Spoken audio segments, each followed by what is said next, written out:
For more episode subscribes के novels Hindi channel. Story सुनने से पहले स्टोरी को शेयर करना ना भूले। ऐप शुरू करते एच सुप्रीम हेरम गॉड सिस्टम एपिसोड 991 से 1000। काल नाइटशेड, छाया दानव राज्य का शासक, राक्षसों के नायक का पिता, वह व्यक्ति लेन पर अधिक केंद्रित लग रहा था। नक्स असमंजस में था। वह बता सकता था कि उस आदमी के मन में कोई अवांछित विचार नहीं थे, हालांकि वह निश्चित रूप से कुछ सोच रहा था। क्या सिस्टम से कुछ छूट गया है? नक्स मन ही मन आश्चर्यचकित हुआ। मोर्गराथ का ध्यान अमाया पर उसकी शारीरिक बनावट के कारण केंद्रित था, इसलिए काल ने लेन पर ध्यान केंद्रित किया। क्या लेन के पास भी किसी प्रकार की छिपी हुई काया थी? एक काया जो सिस्टम चूक गया। नक्स को नहीं पता था कि यह संबंधित था, लेकिन इसके बारे में सोचने के बाद नक्स को यह भी एहसास हुआ कि सिस्टम ने लेन को जो शीर्षक दिया था वह था नक्स शैडो। क्या ये दोनों संबंधित थे? नक्स को उस पर संदेह हुआ। वह उसकी क्षमता देखता है। अचानक नक्स ने अपने दिमाग में अल्लूरा की आवाज़ सुनी। अल्लूरा को स्पष्ट रूप से एहसास हुआ कि नक्स क्या सोच रहा था और उसने उत्तर दिया, संभावना। नक्स असमंजस में पड़ गया। लेडी आयशेथ ने मुझे ये पहले ही बताया था। राक्षस अन्य प्राणियों के स्वभाव को समझ सकते थे। इस तरह आयशा ने मेरे स्वभाव को भांप लिया और मुझे सक्कुबस बनने के लिए कहा। उसने मुझे चुना क्योंकि मेरा स्वभाव सक्कुबस जैसा था। आयशेथ ने मुझसे भी यही बात महसूस की। यही एक कारण था कि उसने मुझे परीक्षणों में प्रवेश करने की अनुमति दी और यहाँ तक कि मुझे अन्य सक्कुबी के साथ प्रशिक्षण भी दिलाया। मुझे लगता है काल भगवान को लेन से कुछ ऐसा ही आभास हो रहा है। छाया दानव बनने की उसकी क्षमता। एक छाया दानव हो। नक्स ने लेन पर नज़र डालते हुए सोचना शुरू कर दिया। लेन, जिसने उसकी नज़र को महसूस किया, उसकी ओर मुड़ी और मुस्कुरा दी। नक्स मुस्कुराया। उसकी पत्नियां बहुत प्यारी थीं। तो आप सेलेस्ट्रिया साम्राज्य में कब बसने जा रहे हैं? ड्रैवन सेलेस्ट्रिया, सम्राट ने चेहरे पर मुस्कान के साथ सवाल किया। नक्स ने उसकी ओर देखा और मुस्कुराया। वह बता सकता था कि यह आदमी क्या करने की कोशिश कर रहा था। न केवल वह, बल्कि दो अन्य सम्राट भी उसके साथ तुम इंसान हम इंसान का खेल खेल रहे थे और उसे भर्ती करने की कोशिश कर रहे थे। जाहिर तौर पर नक्स के पास इससे सहमत होने का कोई कारण नहीं था। लॉर्ड ड्रैवन, मैं एल्दारा शहर में रहता हूँ। वहाँ मेरा अपना कबीला है और कहीं और जाने का मेरा कोई विचार नहीं है। हालांकि जब मेरा नया कबीला बढ़ेगा और हम आपके साम्राज्य में एक शाखा खोलेंगे तो मुझे आपकी मदद की आवश्यकता होगी। नक्स ने उत्तर दिया, एक मुस्कान। बेशक, मेरे साम्राज्य के दरवाजे आपके और आपके कबीले के लिए किसी भी समय खुले हैं। ड्रैवन हंसा। अरे, मैं अब भी उतना ही बेशर्म हूँ जितना मैं देखता हूँ। अचानक लिरियाना हंस पड़ी। वह कैसे नहीं बता सकती कि ड्रैवन क्या करने की कोशिश कर रहा था। वह उसे बाहर बुलाने के लिए तत्पर थी। नक्स ने एल्वेन क्वीन की ओर देखा। सच कहूँ तो यह महिला एक सुंदर महिला थी। अपने चांदी जैसे बालों, बर्फीली नीली आंखों और साफ सुथरी विशेषताओं के साथ लिरियाना निश्चित रूप से सबसे खूबसूरत महिलाओं में से एक थी जिसे नक्स ने कभी देखा था। लेकिन आज कोई भी अन्य महिला नक्स की नज़रों में नहीं टिकी। राप डी alpha S no we epsilon एलसी ओमाइक्रॉन एम। उसकी निगाहें अपनी प्यारी पत्नियों पर टिकी थीं। उन्हें शादी के गाउन में देखकर नक्स को पूरा यकीन था कि दुनिया की सबसे खूबसूरत महिला भी अभी उसकी पत्नियों से तुलना नहीं कर पाएगी। वैसे भी बीस्टमैन, सिटी लॉर्ड्स और मास्टर ब्लैकस्मिथ साधारण प्राणी लग रहे थे जो सिर्फ पार्टी का आनंद ले रहे थे। नक्स ने उन सभी का अभिवादन किया, फिर उसने उनके परिवारों का अभिवादन किया और उसके बाद ही अंततः वह स्वयं को क्षमा करने में सक्षम हुआ। ये जितना उसने सोचा था उससे कहीं अधिक बोझिल था, हालांकि उसे ऐसा करना पड़ा। विश्व नेताओं से दूर होने पर नक्स और उनकी पत्नियों ने राहत की सांस ली। उन्होंने एक दूसरे की ओर देखा और कुटिलता से मुस्कुराए। फिर जैसे ही नक्स खाने के लिए नाश्ता लेने ही वाला था, साला, लाजर ने पुकारा। साला, नक्स ने मुस्कुराकर स्वागत किया। मुझे लगता है कि आपको राप दी अल्फा स्नोवल सी ओमाइक्रॉन एम पर एक नज़र डालनी चाहिए। मेरे साथ आओ मेलिया, और तुम सब कृपया भी आओ, लाजर बोला। कहाँ? नक्स ने भौहें चढ़ाकर प्रश्न किया। क्या आप इस पूरे समय नेताओं के साथ रहने की योजना बना रहे थे? परेशान मत होइए, ये बहुत थका देने वाला है। युवा पीढ़ी के सभी लोग वहाँ इकट्ठे हुए हैं। आइए, मैं उन सभी को आपसे मिलवाऊंगा। लाजर बोला। हा। नक्स खुश होकर हंसा। एक और परिचय दौड़। इस बार जिन लोगों से उनकी मुलाकात हुई उनके बच्चों के साथ। यह आखिरी पार्टी है जिसमें मैं शामिल हो रहा हूँ। नक्स ने अपना मन बना लिया था। कुलीन पृष्ठभूमि वाली उनकी पत्नियां हमेशा इस बात की शिकायत करती थीं कि वे सभी पार्टियों से नफरत करती हैं और उन्हें कभी समझ नहीं आया कि क्यों।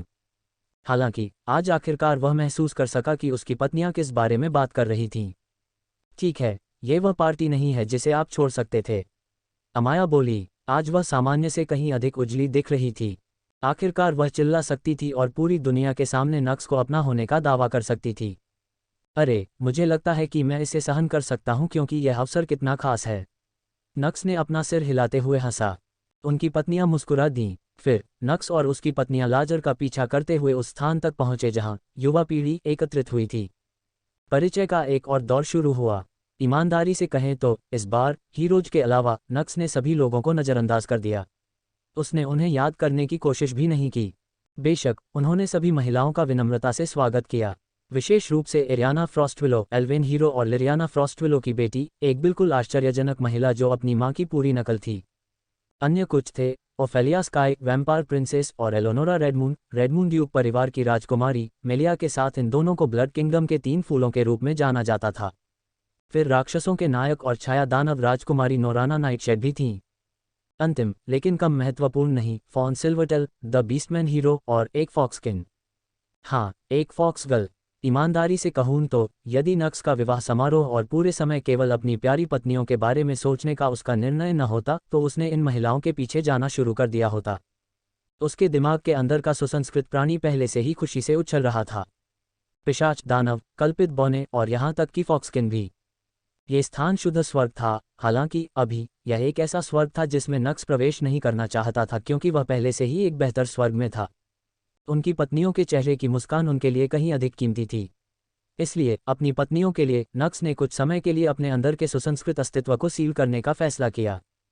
हा, आप ये छिपाने की कोशिश भी नहीं कर रहे हैं कि आप कितने ऊब गए हैं। आप इस तरह के किसी कार्यक्रम में पहली बार शामिल हुए होंगे, है ना? अचानक एलिजा जोर से हंस पड़ी। नक्स के चेहरे पर एक कुटिल मुस्कान दिखाई दी और उसने सिर हिलाया। वह सही है। मध्य वाक्य। नक्स जम गया। एलिया, उसकी पत्नियां और अन्य लोग असमंजस में पड़ गए, सोच रहे थे कि उसके साथ क्या हो रहा है, लेकिन फिर उनके भाव भी बदल गए। पूरे आयोजन स्थल पर एकदम सन्नाटा छा गया क्योंकि हर एक व्यक्ति उस ओर मुड़ गया जहां नक्स खड़ा था। फिर नक्स अंततः मुड़ा। उसकी नज़र उस नकाबपोश महिला पर पड़ी जो ठीक उसके सामने खड़ी थी, अपनी आकर्षक सुनहरी आंखों से उसे देख रही थी। अध्याय को शीघ्रता से अपडेट करने में हमारी सहायता के लिए जाएं और अधिक उपन्यास पढ़ें। आपका बहुत बहुत धन्यवाद। नक्स चुपचाप खड़ा रहा। उसके सामने एक महिला खड़ी थी, भले ही दोनों की लंबाई एक जैसी थी। लबादे वाली महिला के ठीक सामने खड़े होने पर नक्स को छोटा महसूस हुआ। इस समय वह जिस भावना से बहुत अभिभूत महसूस कर रहे थे, वह उस समय महसूस कर रहे थे जब वह अन्य विश्व नेताओं के साथ थे। उस समय वह अभी भी अपना संयम बनाए रख सकता था और धारा प्रवाह बात कर सकता था। हालांकि जब यह महिला उसे अपनी सुनहरी आंखों से घूर रही थी तो उसे इतना तीव्र दबाव महसूस हुआ कि वह बोल भी नहीं सका। नक्स का मन तरह तरह के सवालों से भर गया। क्या ये औरत चली नहीं गई?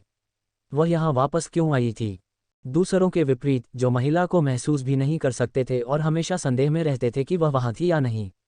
नक्स सटीक रूप से बता सकती थी कि वह कहाँ थी। हाँ, ये रहस्यमय महिला भी नक्स की नज़रों से छिप नहीं सकी। नक्स को इस महिला के चले जाने का स्पष्ट आभास हुआ। वह अभी कुछ सेकंड पहले ही लौटी थी और जैसे ही वह सामने आई, उसने ठीक उसके सामने आने का फैसला किया। क्यों? अगर उनके पास चर्चा करने के लिए कुछ था भी, तो उन्होंने विश्व नेताओं के साथ इस पर चर्चा क्यों नहीं की? सीधे उसके पास क्यों आए? नक्स इसे समझ सकता था। कुछ ठीक नहीं था, और जैसी उसे उम्मीद थी। नक्स लिएंडर, महिला ने पुकारा। उसकी आवाज़ अधिकार, अद्वितीय अहंकार और ताकत से भरी थी। नक्स ने उसकी आंखों में देखा, उसके जारी रहने का इंतजार करते हुए। जब आप अभी भी 20 वर्ष के हैं तो आप एक पूर्ण महान ऋषि कल्टीवेटर कैसे बन गए? महिला ने सवाल किया और नक्स के सामने उसके आसपास के सभी लोगों ने बिल्कुल सदमे में अपनी आंखें चौड़ी कर लीं। उद्धरण चिन्ह ... क्या एलिया को उस पर विश्वास नहीं हो रहा था जो उसने अभी सुना? वह एक ऐसे व्यक्ति से हार गया जो अभी भी 20 वर्ष का था। नहीं रुकिए, बात यह नहीं है। एक 20 वर्षीय व्यक्ति एक महान ऋषि था, और वो भी पूरा। आखिर यह कैसे संभव है? यहाँ तक कि दुनिया के नेताओं, अपने जीवन में सबसे अधिक अनुभव वाले लोगों ने भी जब उस महिला की बात सुनी तो उन्हें अपनी दुनिया बिखरती हुई नजर आई। विशेषकर ऑर्फियस और एम्ब्रोसिया। वे जानते थे कि नक्स युवा था, शायद मेलिया से छोटा था, और भले ही उन्हें यह आश्चर्यजनक लगा, उन्होंने इसके बारे में बात नहीं की। लेकिन एक 20 साल का, यह ऐसे कैसे संभव है? ड्रैगन भगवान बुदबुदाया। पूरे आयोजन स्थल में एकमात्र लोग जो शांत दिख रहे थे वे लस्ट फैमिली थे। सुक्कुबी को पहले से ही सच्चाई पता थी, और ईमानदारी से कहें तो अपने आसपास के लोगों की प्रतिक्रिया देखकर ऐशित कुछ हद तक खुश हुए बिना नहीं रह सका। हे, मुझे लगता है कि आपको राप दी अल्फा स्नोवल, सी ओमाइक्रॉन एम पर एक नज़र डालनी चाहिए। हाँ, यही तो था। जब उन्हें पता चला कि नक्स वास्तव में कितना पुराना है तो वे बहुत आश्चर्यचकित हुए। ऐशित को ऐसा महसूस हुआ जैसे उसने विश्व नेताओं को पछाड़ दिया है। ये सचमुच एक रोमांचकारी एहसास था। वास्तव में उनके और उनकी बेटियों के लिए यह बेहतर था, क्योंकि नक्स उस समय केवल एक एम्परर स्टेज कल्टीवेटर था, लेकिन ये लोग, वे सभी एक 20 वर्षीय पूर्ण महान संत को देख रहे थे जिसने वैम्पायर हीरो को हरा दिया था। निस्संदेह वे सभी पूरी तरह से अवाक रह गए होंगे। उनके जबड़ों को फर्श पर गिरा हुआ देखकर एल्शेथ ने सिर हिलाया और वह गर्व से अपनी बाहें फैलाकर खड़ी थी। एल लेडी वायरियाना, क्या आप निश्चित हैं कि कोई गलती नहीं हुई? अचानक ड्रैगन हीरो वेदिया ने सवाल किया। कार्यक्रम स्थल पर हॉन्फने की एक और लहर सुनी जा सकती थी। क्या ड्रैगन हीरो पैतृक आदेश पर संदेह कर रहा था? हालांकि जब उन्होंने इसके बारे में सोचा तो वेदिये की बातें समझ में आईं। कोई भी गलती कर सकता है, और हालांकि पैतृक आदेश ने पहले कभी कोई गलती नहीं की है, फिर भी हर चीज़ के लिए हमेशा पहला मौका होता है। पैतृक आदेश में गलती करना एक 20 वर्षीय व्यक्ति के पूर्ण महान साधु कृषक होने की तुलना में कहीं अधिक उचित था। दरअसल हर किसी को, खासकर ड्रैगन हीरो को, सख्त उम्मीद थी कि ऐसा ही होगा। जब एलिया एक अनजान कृषक से हार गया जो अचानक सामने आ गया, तो वीडर को खुशी महसूस हुई। पिशाचों और ड्रैगन में प्राचीन काल से ही यह प्रतिस्पर्धा थी। हालांकि चूंकि वीडर एलिया से 500 वर्ष से अधिक बड़ा था, इसलिए उसे स्प में हराना संतोषजनक नहीं था। यही कारण था कि जब नक्स ने एलिजा को हरा दिया तो वीडर को अजीब सी खुशी महसूस हुई। उसे लगा जैसे उसके और एलिजा के बीच का अंतर बढ़ गया है और उसने नक्स के माध्यम से उसे पराजित कर दिया है। उनका तर्क सरल था, नक्स एलिजा से बेहतर था, वह नक्स से बेहतर था, इसलिए वह एलिजा से बेहतर था। चूंकि उसने मान लिया था कि नक्स कभी भी उससे आगे नहीं निकल पाएगा, एलिजा भी ऐसा करने में सक्षम नहीं होगी। तथापि यदि उसने यह मान लिया था कि यह आदमी उसे कभी नहीं हरा सकता, तो वह महज 20 साल का था। तब मैंने फॉरगॉटन कॉन्टिनेंट में रहने वाले लोगों से व्यक्तिगत रूप से पूछताछ की है। वे सभी उसका नाम जानते थे, लेकिन शायद ही किसी को उसका अतीत पता था। यह ऐसा था जैसे किसी दिन वह कहीं से बाहर आया और स्काईफॉल साम्राज्य की रानी से शादी कर ली, जो सबसे मजबूत साम्राज्य था उस महाद्वीप में। मुझे उसकी अचानक उपस्थिति संदिग्ध लगी, इसलिए मैंने इस पर गौर करने की कोशिश की, और कुछ अल्पसंख्यकों से पूछताछ करने के बाद जो उसके शुरुआती साधना चरणों में उसके बारे में जानते थे, मुझे एहसास हुआ कि उसकी साधना की गति असामान्य रूप से तेज थी। फैल्बर्टा लिएंडर के बटलर ने कहा कि एक नश्वर से शुरुआत करके वह कुछ ही दिनों में एक एडवांस स्टेज कल्टीवेटर बन गया, फिर वह अगले महीने मास्टर स्टेज बन गया, और जल्द ही 2 साल के भीतर वह पहले से ही एक किंग स्टेज बन गया। मार्कीज अल्जीर वुड्स आर्मी के डिप्टी जनरल, स्काईफॉल अकादमी के छात्र और कई अन्य लोगों ने भी यही बातें कही, और उनकी कहानियां और समयरेखा मेल खाती थीं। मुझे अभी भी संदेह था, लेकिन जल्द ही मुझे एक और दिलचस्प तथ्य का एहसास हुआ। 2 महीने पहले यह आदमी एक सम्राट था। उन्होंने 2 महीने के भीतर एक पूरा मंच छोड़ दिया और अब एक शिखर महान संत हैं। ऐसी गति सामान्य नहीं है। ये केवल आप ही नहीं, आपकी पत्नियां भी बहुत अलग नहीं हैं। उनमें से अधिकांश की उम्र 100 वर्ष से कम है, लेकिन वे पहले से ही महान ऋषि हैं। एक राक्षसी प्रतिभा जो इन तथाकथित विश्व नेताओं की प्रतिभा को भी मात देती है। वायरियाना ने विश्व नेताओं की ओर देखते हुए बात की, जो इतने हैरान थे कि वे वायरियाना के शब्दों पर प्रतिक्रिया भी नहीं दे पा रहे थे। फिर अचानक उसका स्वर बदल गया और, लेकिन दिलचस्प बात यह है कि आपसे मिलने से पहले वे सभी किसी भी अन्य सामान्य कृषक की तरह ही थे। नहीं, उनमें से कुछ को औसत से भी बदतर कहा जा सकता था, और कोई ऐसा व्यक्ति था जो ग्रैंड मास्टर स्टेज से आगे निकलने के लिए कभी तैयार नहीं था। लेकिन यहाँ वे हैं, महान ऋषियों के रूप में हम सबके सामने खड़े हैं। ये लगभग वैसा ही है जैसे कि आप में न केवल स्वयं तेजी से विकास करने की क्षमता है, बल्कि आप में अपने आसपास के लोगों की भी मदद करने की क्षमता है। कितना रहस्यमय है। अध्याय को शीघ्रता से अपडेट करने में हमारी सहायता के लिए जाएं और अधिक उपन्यास पढ़ें। आपका बहुत बहुत धन्यवाद। ये लगभग वैसा ही है जैसे कि आप में न केवल स्वयं तेजी से विकास करने की क्षमता है, बल्कि आपके पास अपने आसपास के लोगों की भी मदद करने की क्षमता है। कितना रहस्यमय है। वायरियाना ने बात की, और जैसे ही उसने अपनी दुनिया सुनी, नक्स को अपनी पूरी दुनिया बिखरती हुई दिखाई दी। वह जानती है, ये पहला विचार था जो उसके मन में तब आया जब उसने वीरियाना की सुनहरी आंखों को उसकी आंखों में देखते हुए देखा, जैसे वह उसके बारे में सब कुछ जानने की कोशिश कर रही हो। नक्स का शरीर अकड़ गया। इतने समय में पहली बार उसे डर महसूस हुआ। एक डर इतना बड़ा कि ऐसा लगा मानो यह उसके पूरे अस्तित्व को खत्म कर देगा। आखिरकार इससे केवल उसे ही नुकसान नहीं होगा। अगर सच्चाई सामने आ गई तो उसे ऑर्डर के लिए एक मशीन बनने से कोई नहीं रोक पाएगा, जो मजबूत कृषक पैदा करने के अलावा कुछ नहीं करती। उन पर और उनकी पत्नियों पर प्रयोग किया जाएगा, और जो जीवन उनका अभी है वह किसी दूर के सपने से कम नहीं होगा। जब उसने इस संभावना के बारे में सोचा तो नक्स का दिल तेजी से धड़कने लगा। कोई कह सकता है कि वह ज्यादा सोच रहा था। हालांकि जब उसकी और उसकी पत्नियों की उम्र का खुलासा हुआ तो विश्व नेताओं की प्रतिक्रियाएं उसे यह बताने के लिए पर्याप्त थीं कि यह सिर्फ उसके ज्यादा सोचने का मामला नहीं था। इस पूरी दुनिया में कोई भी उसकी शक्तियों पर अपना हाथ डालने से विरोध नहीं करेगा। उसकी शक्ति कुछ ही महीनों में दुनिया पर राज करने की क्षमता रखती थी। ये केवल वह था जो खुद को रोक रहा था, उन लोगों के साथ मजबूत रिश्ते बनाना चाहता था जिनसे वह प्यार करता था। उसे इसका पछतावा हुआ, रिश्ते बनाने का उसका निर्णय नहीं, बल्कि लंबे समय तक उसका आनंद न ले पाना। हाँ, उसके दिल में नक्स ने पहले ही हार मान ली थी। इससे कोई फर्क नहीं पड़ता कि उसने इस स्थिति के बारे में कैसे सोचा, कोई समाधान नहीं था। वायरियाना अपने अतीत को जानती थी और उसकी क्षमताओं की सीमा बस भयावह थी। नक्स ने अल्जीरिया और अन्य गुलामों से संपर्क किया, जिसका उल्लेख वायरियाना ने किया था। ईमानदारी से कहूँ तो तथ्य यह है कि उसे उनसे जानकारी मिली, भले ही उन पर गुलाम की मुहर थी। ये चौंकाने वाला था। हालांकि उसके दासों ने उसे जो बताया, उसके बाद नक्स और भी भयभीत हो गया। उन्हें कुछ भी पता नहीं था।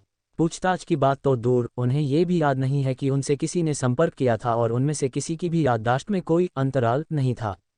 वायरियाना ने सिर्फ उनकी यादों के साथ नहीं खेला, उसने वास्तविकता की उनकी पूरी धारणा को बदल दिया। वह इस प्रकार की स्थिति का सामना कर रहा था, वह संभवतः क्या कर सकता था। उसने विभिन्न तरीकों से सोचने की कोशिश की। हरम के द्वार का उपयोग करके भाग जाओ, लेकिन उसकी पत्नियां यहाँ थीं, वह उन्हें नहीं छोड़ सका। एक साथ भागने के लिए कोर का उपयोग करें, लेकिन कोर को खोलने में लगभग 5 सेकंड का समय लगा, ये बहुत धीमा था। उससे लड़ने और कुछ समय खरीदने की कोशिश करें। यहाँ तक कि सर्वशक्तिमान विश्व नेता भी, जिनके अहंकार की कोई सीमा नहीं है, बिल्ली के बच्चे की तरह झुकते हैं क्योंकि वे इस महिला के सामने अपना सिर झुकाते हैं। वह संभवतः उससे कैसे लड़ सकते हैं? कोई अन्य विकल्प नहीं था।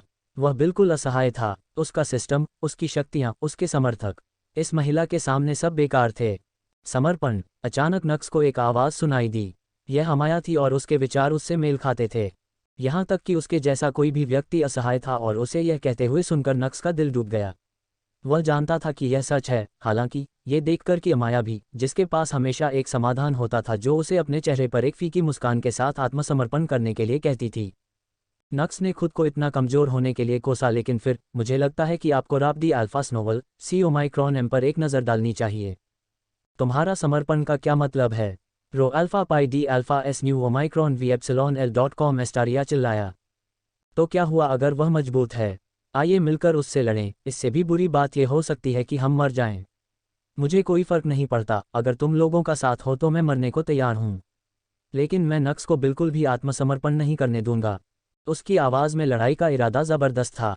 इस भयानक शत्रु के सामने भी वह झुकने को तैयार नहीं थी और न ही यह चाहती थी कि उसका पति झुके। उसकी ऐसी हरकत सुनकर नक्स को अपने दिल का तनाव कम होता हुआ महसूस हुआ। उन सभी में उनका सितारा सबसे मजबूत था।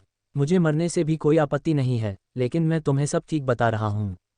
अब जब मैं मरूं तो मैं चाहता हूं कि वह नक्स की बाहों में हो, ठीक है? मेरे स्थान का लक्ष्य मत करो। अल्लूरा ने चेहरे पर हल्की सी मुस्कान के साथ बात की। सपने मत देखो, वह जगह मेरी है। मैं पहला। फेल्बर्टा ने तुरंत इनकार कर दिया। वह मरने को भी तैयार थी। एक एक करके अन्य महिलाएं भी बोलीं। एकमात्र व्यक्ति जिसने कुछ नहीं कहा वह मेलिया थी। वह अपने माता पिता को देख रही थी, जो अपने चेहरे पर उत्सुकता भरी निगाहों से उन्हें देख रहे थे। उद्धरण चिन्ह ... उद्धरण चिन्ह। नक्स या उसकी पत्नियों ने कुछ नहीं कहा। वे किसी को अपनी पागल योजना को पूरा करने के लिए मजबूर करने की योजना नहीं बना रहे थे। लेकिन फिर मेलिया के चेहरे पर एक छोटी सी मुस्कान दिखाई दी। और तो फिर आओ मिलकर लड़ें। मैं देखना चाहता हूं कि एक पूर्ण दिव्य स्टेज कल्टीवेटर कितना मजबूत होता है। उसने फैसला भी कर लिया था। नक्स और उसकी पत्नियां मुस्कुराए। तब वास्तव में छूना, उन्हें एक आवाज़ सुनाई दी। लेकिन यही कारण है कि मुझे तुम जैसे मूर्खों से बात करना पसंद नहीं है। मैंने कब कहा कि हम वास्तव में हार मान रहे हैं? अमाया बोली। नक्स और अन्य लोग भौहें सिकोड़ने लगे। अपने आप को संभालो, हम मर नहीं रहे हैं। ऐसा नहीं।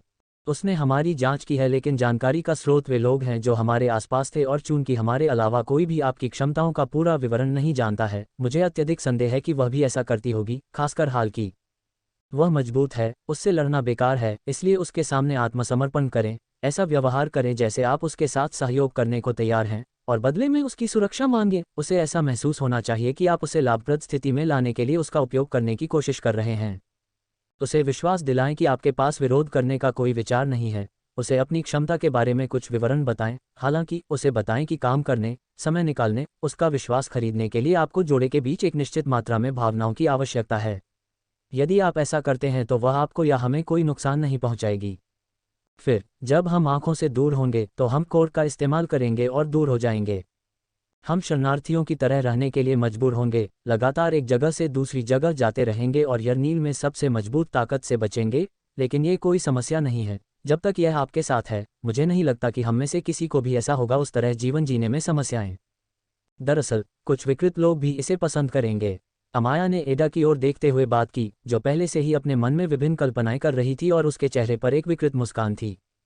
उसे इस तरह देखकर अमाया ने आह भरते हुए कहा, उसे यह एडा को देना पड़ा, ये सोचकर भी कि जब उनका पूरा जीवन बर्बाद होने वाला था। एडा निश्चित रूप से एक साहसी विकृत व्यक्ति था। अध्याय को शीघ्रता से अपडेट करने में हमारी सहायता के लिए जाएं और अधिक उपन्यास पढ़ें। आपका बहुत बहुत धन्यवाद। अमाया की योजना सुनकर नक्स की अभिव्यक्ति गंभीर हो गई। ये बस हार मान लेने से कहीं बेहतर था। इसके बाद उन्हें जो जीवन जीना होगा वह एक अपराधी जैसा होगा। हालांकि इससे कोई फर्क नहीं पड़ता, उन्हें दिव्य स्टेज कल्टीवेटर बनने में ज़्यादा समय नहीं लगेगा और एक बार जब वह एक बन जाएंगे, वह बदला लेने के लिए वापस आएगा। अपने मन में उस विचार के साथ नक्स ने फिर से वायरियाना की ओर देखा। हालांकि उसका मन शांत हो गया था, फिर भी उसके चेहरे पर घबराहट झलक रही थी। उसे एक नाटक करना पड़ा। उसे अपने इरादों पर संदेह किए बिना इस महिला के सामने समर्पित होने की जरूरत थी। इसे और अधिक विश्वसनीय बनाने के लिए नक्स ने इंतजार करने का फैसला किया। वह चाहता था कि वायरियाना जारी रहे। वह ये भी देखना चाहता था कि क्या वह उसके कुछ और रहस्यों को जानती है और वह उस पर दबाव डालने के लिए किस हद तक जा सकती है। एक बार जब उसे मौका मिलेगा तो वह अमाया के कहे अनुसार आत्मसमर्पण करने की योजना बना रहा था। लेकिन फिर पफट, अचानक विरियाना जोर से हंस पड़ी। देखो, तुम सब घबरा रहे हो और यहाँ मैंने सोचा कि इस दुनिया में ऐसा कुछ भी नहीं है जो तुम्हें इस तरह का व्यवहार करने पर मजबूर कर सके। वह पहले की तुलना में बहुत कम धमकी भरी आवाज में बोली। हालांकि नक्स या उसकी पत्नियों ने अपनी सतर्कता कम नहीं की, बल्कि उन्होंने बस अपनी आंखें सिकोड़ ली, क्योंकि वे इस महिला की प्रतिक्रिया को समझ नहीं पाए। क्या उसने किसी तरह उन्हें देखा? लेकिन वह जोर जोर से क्यों हंस रही थी? ठीक है नक्स, तुम अपनी सावधानी कम कर सकते हो। मेरा इरादा तुम्हें चोट पहुंचाने का नहीं है, वीरियाना ने धीमी आवाज में कहा।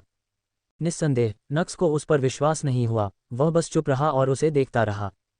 आपके पास कई रहस्य हैं नक्स। तथ्य यह है कि आप तेजी से विकास करते हैं। तथ्य यह है कि आपके आसपास के लोग किसी तरह विलक्षण में बदल जाते हैं, यहाँ तक कि उनकी रगों में शाही खून बहने वाले लोग भी उन्हें हरा नहीं पाएंगे। और तथ्य यह है कि आपकी एक क्षमता आपको इनक्यूबस में बदलने की अनुमति देती है, और वह भी काफ़ी उच्च स्तरीय वंशावली वाला। वायरियाना बोली, और इस बार ऐशत की आंखें भी आश्चर्य से चौड़ी हो गईं। एक इनक्यूबस? वह हैरान थी। इतनी देर तक उसके साथ बातचीत करने के बाद भी उसे कुछ भी समझ नहीं आया।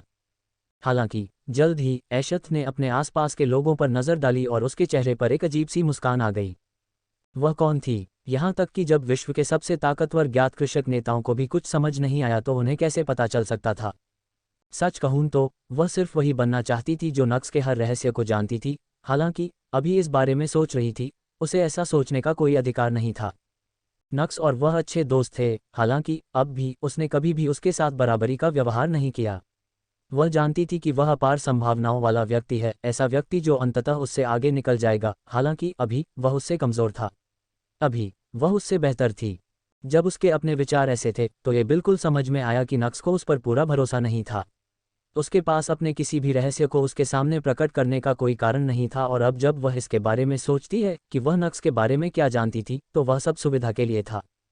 नक्स ने उसे कुछ नहीं बताया क्योंकि उसे अपने रहस्यों को साझा करने के लिए किसी की ज़रूरत थी। उसके पास उसकी पत्नियां थीं, इस मामले में उसे उसकी कोई ज़रूरत नहीं थी। इसके बारे में सोचते हुए ऐशित को अपने दिल में एक अजीब भावना महसूस हुई। हालांकि जल्द ही उसने अपना सिर हिला दिया। ये वह समय नहीं था। स्थिति उसकी अपेक्षा से कहीं अधिक जटिल होती जा रही थी। वह नक्स की मदद करना चाहती थी और इस जगह से निकलना चाहती थी। हालांकि उसके कार्यों के जोखिम और इसका उस पर और उसकी स्थिति पर क्या प्रभाव पड़ेगा, इस पर विचार करना तो दूर, उस लबादे वाली महिला के खिलाफ लड़ने की कोशिश करना भी सरासर मूर्खता थी। मुझे लगता है कि आपको राब दी अल्फा स्नोवल सी ओमाइक्रॉन एम पर एक नज़र डालनी चाहिए। उस महिला को अपने जैसे किसी को दबाने के लिए बस एक सेकंड की ज़रूरत थी। न केवल वह नक्स की मदद नहीं करेगी, बल्कि वह कमज़ोरी बन जाएगी या खुद को मार डालेगी। ये व्यर्थ था। ऐसा कुछ भी नहीं था जो वह या सर्वशक्तिमान ब्लडहॉट्स नहीं कर सकते थे। दूसरी ओर नक्स के चेहरे पर भी शिकन थी। उनकी साधना की गति और उनकी पत्नियों की प्रतिभा, जिसकी जांच अलग अलग लोगों से पूछताछ करके की जा सकती थी, उस पर उनका नियंत्रण नहीं था। लेकिन उनका इनक्यूबस फॉर्म, आखिर ऐसा कैसे हुआ? अचानक नक्स की अभिव्यक्ति बदल गई, और इससे पहले कि वह कुछ कह पाता, वायरियाना मुस्कुराए और आपने वास्तव में नहीं सोचा था कि आप अपनी लड़ाई में उस क्षमता का उपयोग करेंगे और किसी को इसके बारे में पता नहीं चलेगा, है ना? राब दी alpha S no we epsilon एल से ओमाइक्रॉन एम। हे पूर्ण अनुबंध मेरे गधे। नक्स बिना कुछ सोचे समझे हंस पड़ा। क्या कहा आपने? वायरियाना ने अपनी आंखें सिकोड़ लीं। नक्स, जो अंततः अपनी चेतना से बाहर आई और उसे एहसास हुआ कि उसने क्या किया है, वह स्तब्ध रह गई। हालांकि उन सुनहरी आंखों को इस तरह अपनी ओर देखते हुए देखकर नक्स को गुस्सा आ गया। उसने जाने देने का फैसला किया। उस युद्ध की शर्तपूर्ण मौन के अनुबंध पर हस्ताक्षर करना था। आप वहां जो कुछ भी देखते हैं उसे किसी के सामने प्रकट नहीं किया जाना चाहिए और यह युद्ध के न्यायाधीशों पर भी लागू होता है। फिर भी आप यहाँ मेरे सामने खड़े हैं, उन बातों को जानते हुए जो केवल उन न्यायाधीशों को ही जाननी चाहिए थीं। उन लोगों ने साफ तौर पर नियम तोड़ा। अनुबंध पूर्ण है, आपके अपने लोग भी इसका सम्मान नहीं करते, आप दूसरों से इसके पालन की अपेक्षा कैसे करते हैं? आप लोग अच्छे लोगों की तरह व्यवहार करने की जहमत क्यों उठाते हैं? आपके पास आवश्यक ताकत है ना? बस खुले तौर पर पूरे यर्नियल पर अपने शासन की घोषणा करो, उन सभी बकवास नियमों से परेशान क्यों हो? अगर मैंने व्यक्तिगत रूप से उनसे नहीं कहा होता तो उन्होंने नियम नहीं तोड़े होते, लेकिन उन्होंने फिर भी मुझे तोड़ दिया। पैतृक आदेश आपको नुकसान नहीं पहुंचाना चाहता, नक्स लिएंडर, वायरियाना ने आधिकारिक स्वर में कहा, जिसका मतलब था कि जब उसने ये शब्द बोले तो उसने स्वयं आदेश का प्रतिनिधित्व किया। हालांकि नक्स उसकी कोई भी बकवास नहीं खरीद रहा था। ओह हाँ, ठीक है, आपकी हरकतें आपके शब्दों से मेल नहीं खातीं। फिर नक्स ने चारों ओर देखा और विश्व के सभी नेताओं की ओर देखा, जो अपने चेहरे पर विभिन्न भावों के साथ उसकी ओर देख रहे थे। इस तरह मेरे सारे राज उजागर करने के बाद भी अगर तुम मुझे जाने दोगे और कुछ नहीं करोगे तो क्या तुम्हें लगता है कि वे ऐसा करेंगे?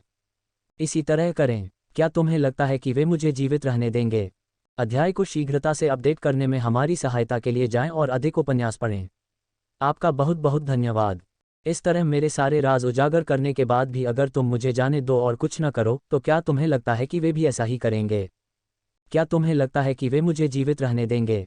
नक्स ने विश्व के सभी नेताओं पर नजर डालते हुए सवाल किया।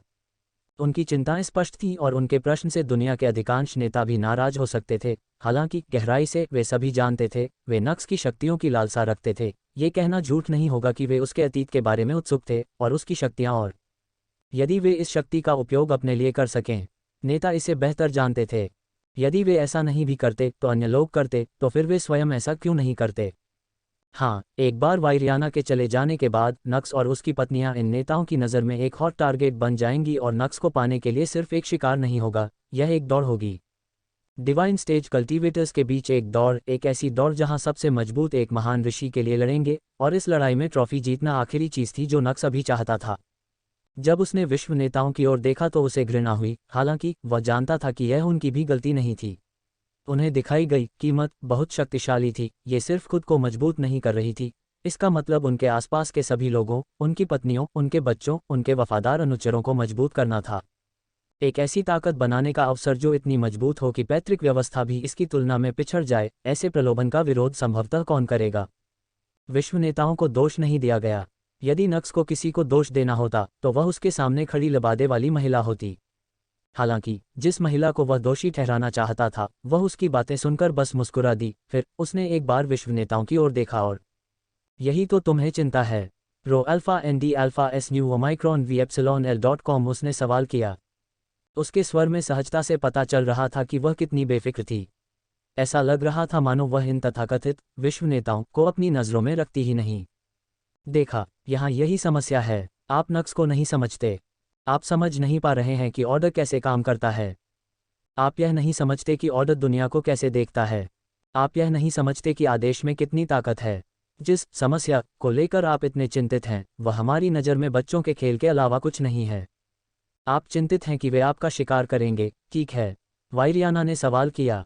फिर उसने अपना दाहिना हाथ उठाया और स्नैप तारांकन। उसने अपनी उंगलियां चटकाईं और उसकी अंगूठी से जुड़ा लाल क्रिस्टल चमक उठा। फिर रोशनी पूरे कमरे में फैल गई, जिससे नक्स, उसकी पत्नियों और वायरियाना के अलावा हर एक व्यक्ति को अंधा कर दिया गया। 2 सेकंड बाद रोशनी गायब हो गई और जब नक्स की नज़र अपने आसपास के वर्ल्ड लीडर्स पर पड़ी तो उसकी आंखें पूरी तरह से फैल गईं। विश्व के सभी नेता, पीक डिवाइन स्टेज कल्टीवेटर, वे प्राणी जिनसे सभी डरते थे, वे प्राणी जो इतने मजबूत थे कि लगभग 50 अन्य डिवाइन स्टेज कल्टीवेटर पर शासन कर सकते थे और जिनका अपने अपने महाद्वीपों पर पूर्ण नियंत्रण था। वायरियाना की उंगली के एक झटके से वे सभी प्राणी अब बेहोश होकर फर्श पर पड़े थे।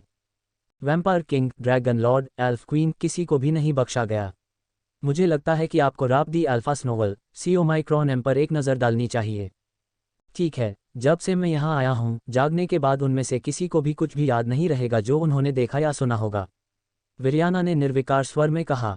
नक्स, जिसने उसका प्रश्न सुना, भयभीत हो गया। इस महिला ने 20 से अधिक डिवाइन स्टेज कल्टीवेटर्स और उनके आसपास के लोगों को बेअसर कर दिया और वह थकी भी नहीं थी। हे, अचानक नक्स जोर से हंसा। ये दृश्य सामने देखकर उसके मन में जो भी योजनाएं बन रही थीं वे सब स्पष्ट हो गईं। वह जानता था कि वह एक अथाह प्राणी का सामना कर रहा है, लेकिन अब जब उसने इसे अपनी आंखों से देखा है, उसे अंततः एहसास हुआ कि वह किस प्रकार के राक्षस का सामना कर रहा था। हेक, यहाँ तक कि तथाकथित विश्व नेताओं को भी नहीं पता था कि वे किसका सामना कर रहे हैं। नक्स हंसे जब उन्हें अपनी सास की चेतावनी याद आई। भले ही हम सब, जिसमें मेरा भाई और ड्रैगन लॉर्ड भी शामिल हैं, उस पर एक साथ हमला करें, वह इतनी मजबूत है कि हमें 5 सेकंड के भीतर दबा सकती है। 5 सेकंड, 5 सेकंड, मेरी गांड। नक्स अपने मन में शाप दिए बिना नहीं रह सका। विश्व नेताओं को कोई सुराग नहीं था। उसने अपनी आंखों से देखा, इस महिला ने एक कलाकृति का इस्तेमाल किया, जिसका मतलब था कि उसने अपनी ताकत का नहीं बल्कि क्या का इस्तेमाल किया, और देखा कि इतनी शक्तिशाली कलाकृति का इस्तेमाल करने के बाद भी वह बिल्कुल ठीक थी। नक्स निश्चित था, आर्टिफैक्ट के हमले की तुलना में उसका हमला कहीं अधिक भयावह होता। यह महिला 5 सेकंड तो दूर, दुनिया के नेता उनके सामने 1 सेकंड भी नहीं टिक पाएंगे। यह कोई लड़ाई नहीं थी, ये पूर्ण दमन था, जो सामान्य दिव्य स्टेज कल्टीवेटर द्वारा नश्वर लोगों का दमन करने से भिन्न नहीं था। यह महिला, वह इस स्थल में मौजूद सभी लोगों को मार सकती है। नहीं, आयोजन स्थल को बकवास करें, वह इस पूरे महाद्वीप में मौजूद सभी लोगों को एक ही चाल में मार सकती है, और इस कहानी को बताने के लिए एक भी प्राणी जीवित नहीं रहेगा। वह अपनी ही एक लीग में थी। आखिरकार नक्स को एहसास हुआ कि यह महिला किस बारे में बात कर रही थी। उनकी क्षमता अच्छी थी और सब कुछ, यह आश्चर्यजनक था, और यदि नेताओं में से किसी एक के हाथ में यह आ जाता, तो इससे उन्हें एक मजबूत ताकत इकट्ठा करने में मदद मिल सकती थी। हालांकि, चाहे कुछ भी हो जाए, चींटियों का झुंड अभी भी वही था। चींटियां, पैतृक व्यवस्था की दृष्टि में, संख्याएं कोई मायने नहीं रखती थीं। यदि वे किसी परिवर्तन को हटाने या किसी तथाकथित विश्व स्तरीय शक्ति के विरुद्ध कार्य करने का निर्णय लेते हैं, तो चाहे वह शक्ति कितनी भी मजबूत या कितनी भी अच्छी तरह से तैयार क्यों न हो, वे बिना किसी प्रतिरोध के नष्ट हो जाएंगे, ठीक उसी तरह जैसे ये सभी नेता झूठ बोल रहे थे। जमीन पर, असहाय, बेहोश और पराजित। ऑर्डर को उसकी शक्तियों में दिलचस्पी हो सकती है, लेकिन अंदर से उनमें एक अद्वितीय आत्मविश्वास था, एक विश्वास कि चाहे कुछ भी हो, वह कभी भी उनके लिए खतरा नहीं बनेगा। क्या अब इससे आपकी समस्या हल हो गई? जैसा कि मैंने कहा, नक्स लिएंडर, ऑर्डर आपको नुकसान नहीं पहुंचाना चाहता। हम आपके दुश्मन नहीं हैं। तारांकन, तारांकन, तारांकन। दोस्तों, मैंने एल्फ क्वीन और उसकी बेटी की तस्वीर अन्य पात्रों के साथ साथ डिस्कॉर्ड सर्वर पर अपलोड की है, जो अन्य पात्रों के लिए कहीं बेहतर तस्वीरें हैं। स्लीपर डिप्राइव्ड स्लॉथ अध्याय को शीघ्रता से अपडेट करने में हमारी सहायता के लिए जाएं और अधिक उपन्यास पढ़ें। आपका बहुत बहुत धन्यवाद। क्या अब इससे आपकी समस्या हल हो गई? जैसा कि मैंने कहा, नक्स लिएंडर, ऑर्डर आपको नुकसान नहीं पहुंचाना चाहता। हम आपके दुश्मन नहीं हैं। विरियाना ने चेहरे पर शांत भाव लाते हुए कहा। नक्स ने कुछ देर तक उसे देखा, फिर चेहरे पर गंभीर भाव लाते हुए उसने सवाल किया, फिर तुम क्या चाहते हो? उद्धरण चिन्ह डॉट डॉट डॉट उद्धरण चिन्ह। वायरियाना ने कुछ नहीं कहा। पूरी तरह से पृष्ठभूमि की जांच करना, यहाँ तक कि उन लोगों से पूछताछ करना जिनसे मैंने पहले बातचीत की थी, सबके सामने सब कुछ प्रकट करना, और यहाँ तक कि उस अनुबंध को तोड़ना भी जो आपके अपने संगठन का प्रतिनिधित्व करता है। मुझे यकीन है कि आपने ये सब बिना सोचे समझे नहीं किया है ना? तो आपका लक्ष्य क्या है? आप मुझसे क्या चाहते हैं? नक्स ने वायरियाना की आंखों में देखते हुए सवाल किया। आप में अचानक बहुत अधिक साहस आ गया, वायरियाना ने टिप्पणी की। कुछ सेकंड पहले आप सभी तनावग्रस्त और डरे हुए थे। नक्स ने उत्तर दिया, आपने अभी कहा कि आप मेरे दुश्मन नहीं हैं, इसलिए मुझे आपसे डरने की जरूरत नहीं है। यह अच्छा है। अब कृपया प्रश्न को न टालें, लेडी वायरियाना। तुम मुझसे क्या चाहते हो? नक्स ने अपना प्रश्न दोहराया। वायरियाना एक पल के लिए रुकी, फिर उसने एस्टारिया की ओर इशारा किया। उसकी नहीं हो रहा। इससे पहले कि एस्टारिया प्रतिक्रिया दे सके, नक्स ने अपना सिर हिलाया और उत्तर दिया, मुझे लगता है आपने गलत समझा। मैं उस तरह से स्विंग नहीं करता। मैं उसे अपने छात्र के रूप में चाहता हूँ। वायरियाना ने खुद को समझाया। मैं क्यों? एस्टारिया ने अपनी आंखें सिकुड़ते हुए सवाल किया। उसे लगा जैसे यह एक जाल था। ये वायरियाना का नक्स के करीब जाने और उसके रहस्यों को जानने का तरीका था। हालांकि यह महिला डिवाइन स्टेज कल्टीवेटर्स से निपट सकती थी और उनकी यादें मिटा सकती थी, यहाँ तक कि एम्ब्रोसिया के लिए भी नक्स के दिमाग में झांकना कुछ सेकंड का मामला था। वायरियाना को नक्स को पकड़ने और फिर उसके सारे रहस्यों को जानने से कोई नहीं रोक रहा था। उसके लिए इतना गोलमोल कुछ करने का कोई कारण नहीं था। तुम्हें नहीं पता? वायरियाना ने सवाल किया। मुझे कैसे पता चलेगा कि आप मुझे प्रशिक्षित क्यों करना चाहते हैं? एस्टारिया ने असमंजस में अपना सिर झुका लिया। लेकिन फिर अचानक, क्या इसकी वजह यह है कि उसने इवेंट में अपने प्रतिद्वंद्वी को कैसे हराया? नक्स ने प्रश्न किया, ये याद करते हुए कि कैसे एस्टारिया ने कुछ ऐसा किया जिसके बारे में कहा जाता था कि यह असंभव था। इस मामले को लेकर वह भी हैरान थे और इस बारे में बात करना चाहते थे, हालांकि उन्हें मौका नहीं मिला। फिर अचानक नक्स की अभिव्यक्ति बदल गई। रुको, यही वह समय था जब आप कार्यक्रम छोड़कर चले गए थे। मैंने सोचा था कि ऐसा इसलिए था क्योंकि आप ऊब गए थे, लेकिन आप हम पर नज़र डालना चाहते थे क्योंकि आप एस्टारिया में रुचि रखते थे और जानना चाहते थे कि उसने ये कैसे किया। जैसा कि मैंने सोचा था, आप मेरी उपस्थिति को महसूस कर सकते हैं। आप काफ़ी समझदार हैं। वायरियाना की प्रशंसा की। नक्स थोड़ा मुस्कुराया। ईमानदारी से कहूँ तो मैं तुम्हें भी अपना छात्र बनाना चाहता था, हालांकि मेरे पास 20 वर्षीय पूर्ण महान ऋषि कल्टीवेटर को तुम्हें सिखाने के लिए कुछ भी नहीं है। फिर वायरियाना ने एस्टारिया पर नज़र डाली और मुझे लगता है कि आपको राब दी अल्फास नोवल सी ओमाइक्रॉन एम पर एक नज़र डालनी चाहिए। दूसरी ओर, आप निश्चित रूप से इससे लाभान्वित हो सकते हैं। उद्धरण चिन्ह। एस्टारिया चुप हो गई। उसके मन में अभी भी कई सवाल थे। सबसे पहला और सबसे प्रमुख सवाल था, आप ऐसा क्यों कर रहे हो?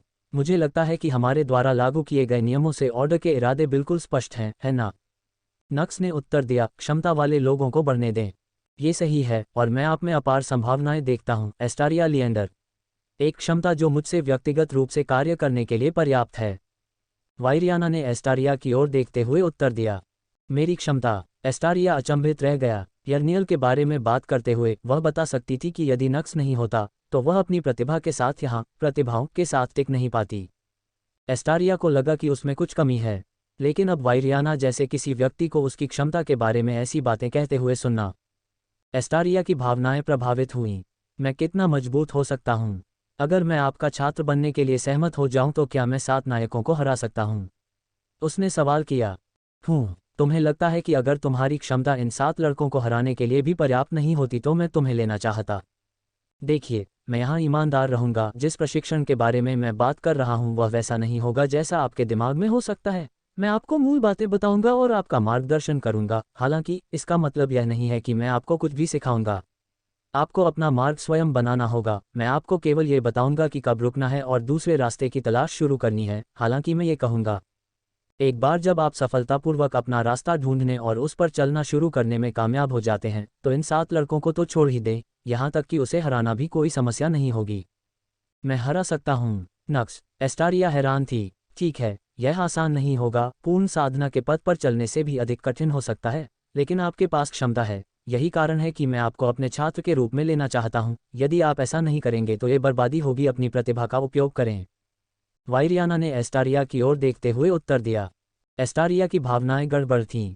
जब उसे एहसास हुआ कि नक्स एक पूर्ण कृषक है तो उसने पहले ही नक्स को हराने के अपने विचारों को त्याग दिया था। वह उस समय से चूक गई जब उसने नक्स को हराने के इरादे से उसके साथ प्रतिस्पर्धा की थी। हालांकि वायरियाना के शब्द, इसने उसे आशा से भर दिया। नक्स को फिर से चुनौती देने की आशा, मजबूत होने और उस आदमी के साथ कंधे से कंधा मिलाकर खड़े होने की आशा जिससे वह प्यार करती थी। एक अधूरा कल्टीवेटर एक पूर्ण कल्टीवेटर को हरा देता है। यह एक अजीब अवधारणा थी। ईमानदारी से कहूं तो इसके बारे में सोचना भी असंभव था, विशेषकर तब जब वीरियाना, एक पूर्ण कृषक, ने सभी अपूर्ण कृषकों के साथ ऐसा किया था। हालांकि चूंकि वायरियाना ही वह थी जो ये शब्द कह रही थी, एस्टारिया की आशा प्रज्वलित हो गई। लेकिन मैं किसी ऐसे व्यक्ति पर भरोसा नहीं कर सकता जिसे मैं देख नहीं सकता। एस्टारिया ने वीरियाना की ओर देखते हुए बात की। उसकी आंखों में इरादा साफ था। वायरियाना ने कुछ देर तक एस्टारिया की ओर देखा, फिर उसने अपनी आंखें बंद कर लीं और अपना सिर हिलाया। मुझे खुशी है कि मेरा कोई भी साथी मुझे इस तरह काम करते हुए नहीं देख रहा है। आपकी बहुत सारी मांगें हैं, और यह सोचो कि मैं उन सभी को पूरा कर रहा हूँ। मैं बहुत हताश लग रहा हूँ। जैसे ही उसके हाथ उसके लबादे की हुडी की ओर बढ़े, वीरियाना ने आह भरी। अध्याय को शीघ्रता से अपडेट करने में हमारी सहायता के लिए जाएं और अधिक उपन्यास पढ़ें। आपका बहुत बहुत धन्यवाद। मैं बहुत हताश लग रहा हूँ। जैसे ही उसके हाथ उसके लबादे की हुडी की ओर बढ़े, वीरियाना ने आह भरी। ठीक है, मुझे लगता है कि प्रतिभावान लोगों को अपनी मांगें रखने की अनुमति है। जैसे ही उसने ये शब्द कहे, वायरियाना ने अपना हुडी उतार दिया। उसके रेशमी लाल बाल और साफ सफ़ेद त्वचा देखी जा सकती थी। जिस चीज़ ने सबसे ज़्यादा ध्यान आकर्षित किया वह उसके सिर पर लाल रंग के सींग थे। वायरियाना ने फिर अपना मुखौटा हटा दिया और जब उसका चेहरा सामने आया तो नक्स ही नहीं, उसकी पत्नियों ने भी आश्चर्य से अपनी आंखें चौड़ी कर लीं। एक आदर्श चेहरे वाली एक चरम स्तर की सुंदरता, उसके लंबे लाल बाल उसकी भयंकर सुनहरी आंखों की तारीफ करते थे, उसके लाल सींग एक मजबूत आभा देते थे, उसकी तीखी नाक, पतली तलवार जैसी भौहें और एक पूरी तरह से नक्काशीदार चेहरा था। कोई भी शब्द नहीं ये वर्णन करने के लिए पर्याप्त थे कि वायरियाना कितनी उत्तम थी। ईशेत, एम्ब्रोसिया, लिरियाना, इन सभी महिलाओं के अपने अपने मजबूत पक्ष थे। ईशेत बेहद आकर्षक थी, एम्ब्रोसिया असहनीय रूप से आकर्षक थी, और लिरियाना का ठंडा रवैया और बिल्कुल सही चेहरा किसी भी पुरुष को उसके प्रति आकर्षित करने के लिए पर्याप्त था। हालांकि वायरियाना उन सभी से अलग थी। उसकी सुंदरता ही उन सभी से निपटने के लिए काफ़ी थी। उसका मजबूत रूप, उसका संपूर्ण चेहरा उसे एक अप्रतिरोध्य महिला बनाता था। एक ऐसी महिला जो अन्य महिलाओं को भी उनकी कामुकता पर संदेह करने पर मजबूर कर सकती है। वायरियाना कितनी खूबसूरत थी। तारांकन छवि, एक ड्रैगन। नक्स ने अपने चेहरे पर हैरानी भरे भाव दिखाते हुए बुदबुदाया, क्या तुम्हें मुझसे बस इतना ही कहना है? नक्स कुछ कहना चाहता था लेकिन उसके पास शब्द नहीं थे। वैसे भी, क्या अब आपके पास कोई अन्य अनुरोध है? वायरियाना ने एस्टारिया की ओर रुख किया और सवाल किया। नहीं नहीं, एस्टारिया ने अपना सिर हिलाया, यहाँ तक कि वह भी उसके चेहरे से दंग रह गई। क्या ड्रैगन इतने सुंदर होने चाहिए थे? क्या सुकुबी, वैम्पायर और एल्वेस को पूरे यर्नियल में 3 सबसे सुंदर नस्लों के रूप में नहीं जाना जाता था? जब वे ये रैंकिंग लेकर आ रहे थे तो क्या उन्होंने वायरियाना को नहीं देखा था? यह एक राहत की बात है। ऐसे लोग हैं जो मेरा छात्र बनने के लिए कुछ भी कर सकते हैं, और फिर एक आप हैं जो एक ऐसी महिला से बहुत कुछ मांग रही है जो आपके लिए अच्छाई के अलावा और कुछ नहीं चाहती है। मैं अपने कृत्य के लिए क्षमा चाहता हूँ, अध्यापक। एस्टारिया ने सम्मान की निशानी के रूप में अपना सिर झुकाते हुए उत्तर दिया। यह उनके कहने का तरीका था कि उन्होंने वायरियाना को अपना शिक्षक स्वीकार कर लिया है। ये देखकर विरियाना मुस्कुराए। मैं तुम्हें पढ़ाने के लिए उत्सुक हूँ छात्र। क्या स्टार को आपके साथ आना होगा? अचानक नक्स ने अपने चेहरे पर अनिश्चित भाव के साथ सवाल किया। उसने अपनी पत्नियों के बिना इतना समय अकेले बिताया था, वह अपनी किसी भी पत्नी को जाने नहीं देना चाहता था, और यह कुछ ऐसा नहीं लग रहा था जिसे कुछ महीनों में किया जा सकता था। नक्स एस्टारिया से अलग नहीं होना चाहता था, और एस्टारिया, जो उस मामले को पूरी तरह से भूल चुकी थी, ने आखिरकार इसके बारे में सोचा और उसकी अभिव्यक्ति बदल गई। मैं करता हूँ, वह कुछ कहने ही वाली थी, हालांकि इससे पहले कि वह कह पाती। ये बहुत अच्छा होता अगर वह मेरा अनुसरण कर पाती, हाँ। लेकिन फिर, जैसा कि मैंने पहले कहा, मैं उसे सब कुछ नहीं सिखाऊंगा, उसे खुद ही चीज़ों का पता लगाना होगा। आपके साथ रहना बेहतर होगा जैसा कि वह हमेशा से रही है। मैं कभी कभार आप लोगों से मिलूंगा और उसकी प्रगति देखूंगा। मुझे आशा है कि आपको इससे कोई आपत्ति नहीं होगी। ओह बिल्कुल नहीं, आप जब चाहें हमारे पास आ सकते हैं। आप हमारे साथ रह भी सकते हैं, मुझे बिल्कुल भी आपत्ति नहीं होगी। मैं इसे पसंद करूंगा। नक्स अपने शॉट मारने में तेज था, लेकिन निश्चित रूप से मुझे लगता है कि आपको राब दी अल्फास नोवेल सी ओमाइक्रॉन एम पर एक नज़र डालनी चाहिए। हाँ, उस प्रस्ताव के लिए धन्यवाद। उसे ठुकरा दिया गया। तो मेरे छात्र, तुम फिर क्या कहने जा रहे थे? पहले तुम्हें बीच में रोकने के लिए मुझे खेद है।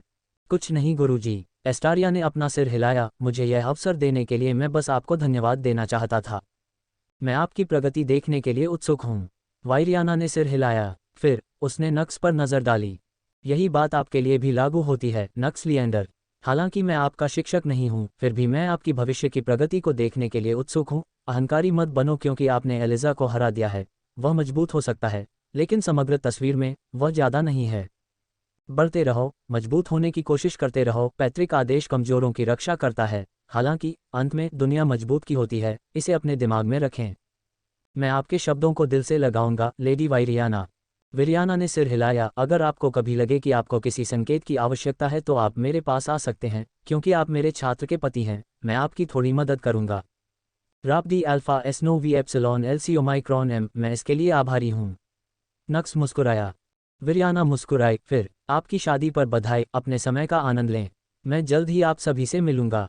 ये शब्द कहकर वायरियाना गायब हो गई, और इस बार तो नक्स भी उसे भांप नहीं सका। वह चली गई। अरे, नक्स जोर से हंसा। उसे बहुत सी चीज़ें महसूस हो रही थीं, लेकिन डर अभी भी उन सब के ऊपर था। जिस महिला से वह अभी मिला, वह सुंदर थी, हाँ, लेकिन वह भयावह सुंदरता थी। हम उनके साथ क्या करें? फेलबटा ने ज़मीन पर लेटे हुए सभी विश्व नेताओं की ओर देखते हुए एक अजीब अभिव्यक्ति के साथ सवाल किया। फिर अचानक से अमाया हिल गई और ज़मीन पर लेट गई। बाकी लोग भ्रमित थे। लेकिन तुम सब क्या कर रहे हो? लेट जाओ। आखिरकार हर कोई समझ गया कि वह क्या करने की कोशिश कर रही थी और वे सभी भी बेहोश हो गए। समय बीतता गया और 15 मिनट बाद आर्कटुरस ड्रैगन लॉर्ड चले गए। वह भौहें सिकोड़कर उठ बैठा, लेकिन जब उसने इधर उधर देखा तो उसकी आंखें आश्चर्य से फैल गईं। उसके बाद अलारिक भी जागा, उसकी प्रतिक्रिया भी उसके जैसी ही थी। एक एक करके सभी दिव्य स्टेज कल्टीवेटर खड़े हो गए। वे सभी याद करने की कोशिश कर रहे थे कि क्या हुआ था, लेकिन याद नहीं कर सके। 7 नायकों के बाद नक्स और उसकी पत्नियां भी जाग गईं। कब क्या हुआ? अमाया ने स्थिति को समझने की कोशिश करते हुए चेहरे पर झुर्रियां लाते हुए सवाल किया। मुझे नहीं पता, नक्स ने सिर हिलाया। वे वास्तव में शीर्ष स्तर के अभिनेता थे। वैसे भी नेता स्थिति को शांत करने के लिए चले गए। उन्हें नहीं पता था कि क्या हुआ था। हालांकि वे सभी बता सकते थे कि उनकी यादें लुप्त हो गई थीं और एकमात्र ऐसा व्यक्ति जो ऐसा कर सकता था वह पैतृक आदेश था। ये जानते हुए कि वे इसमें शामिल थे, नेताओं ने पूरी बात को नज़रअंदाज करने की कोशिश की। पार्टी जारी रही। नक्स ने युवा पीढ़ी के साथ मेलगोल जारी रखा, हालांकि पूरे समय उनका दिमाग कुछ और ही सोच रहा था। समय बीता, पार्टी खत्म हुई, एक और दिन बीता और अब आखिरकार विवाह का दिन आ गया। ये लंबी शादी, आखिरकार यह खत्म होने वाला था। अध्याय को शीघ्रता से अपडेट करने में हमारी सहायता के लिए जाएं और अधिक उपन्यास पढ़ें। आपका बहुत बहुत धन्यवाद। क्या आप सभी कल के लिए उत्साहित हैं? रून ने चेहरे पर हल्की सी मुस्कान के साथ सवाल किया।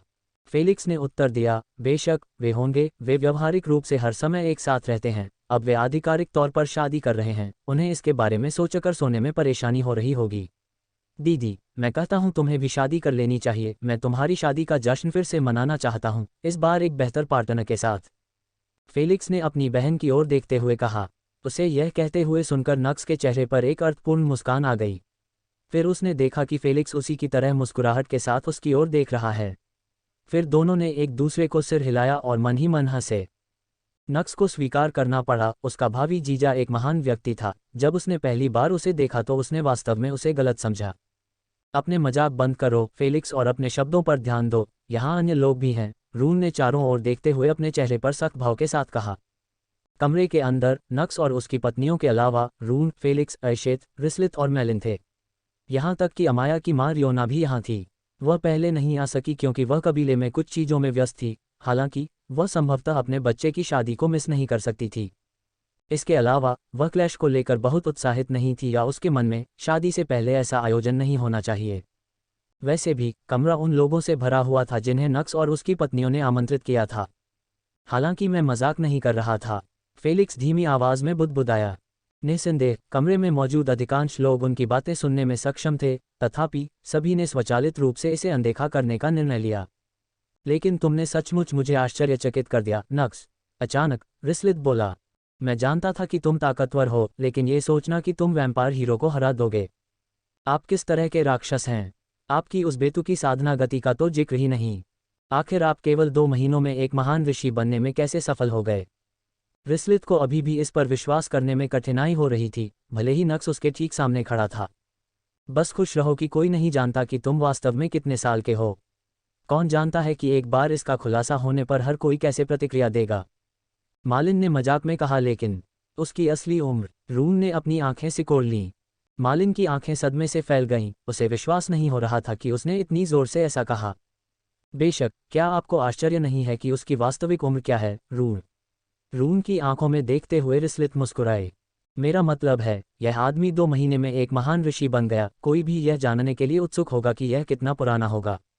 मैं अनुमान लगा रहा हूं कि अगर वह इतना प्रतिभाशाली है तो वह बहुत बूढ़ा नहीं है, शायद 100 वर्ष के आसपास होगा।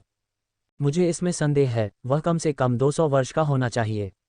ऐशत, जो समझ गई थी कि उसकी बड़ी बेटी क्या करने की कोशिश कर रही थी, भी इसमें शामिल हो गई। 200 साल पुराना हो? मुझे नहीं पता। रून, तुम क्या सोचते हो? रिस्लित ने रून से पूछा।